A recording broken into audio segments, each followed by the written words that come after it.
कटबो में कनैले गछिया घेरबो घेरानावा हो।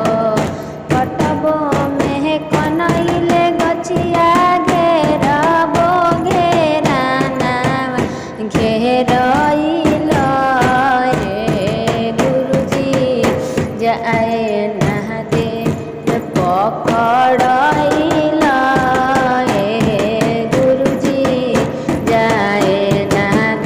कटबो में भांग के गछिया घेरबो घेरानावा हो। कटबो में बेल के पतवा घेरबो घेरानावा घेरइल गुरुजी जाए ना देबे पकड़इल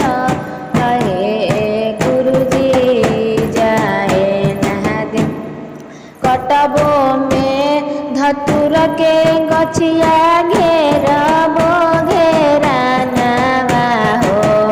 कटबो में धतूर के गछिया घेरबो घेरानावा घेरइल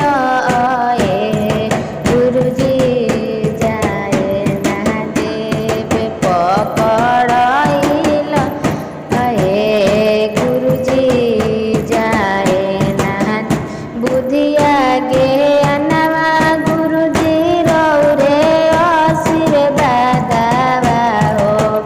बुधिया गे अनवा गुरुजी रौरे आशीर्वादवा घेरइल गुरुजी जाए ना देबे पकड़इल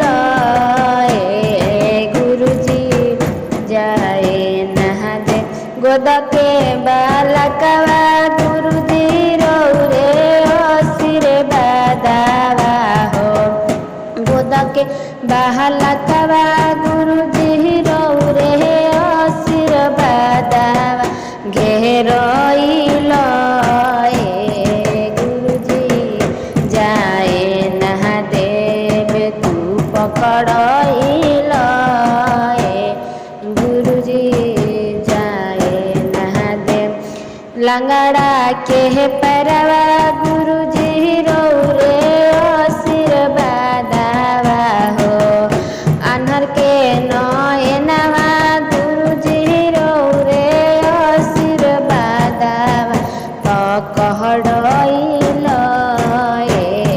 गुरुजी जाए ना देबे तू धरइल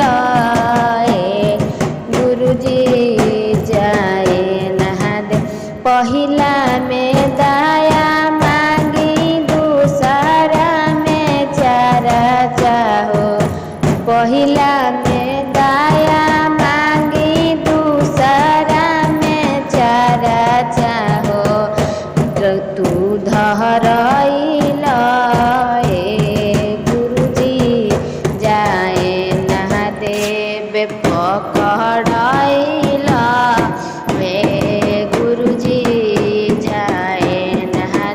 तीसरा में नाम शिवाय से कोई नहीं पढ़ाना मामा हो। तीसरा में नाम शिवाय से करबो कले आना तू धरइल गुरुजी जाए ना दे कटबो में कनैले गछिया घेरबो घेराना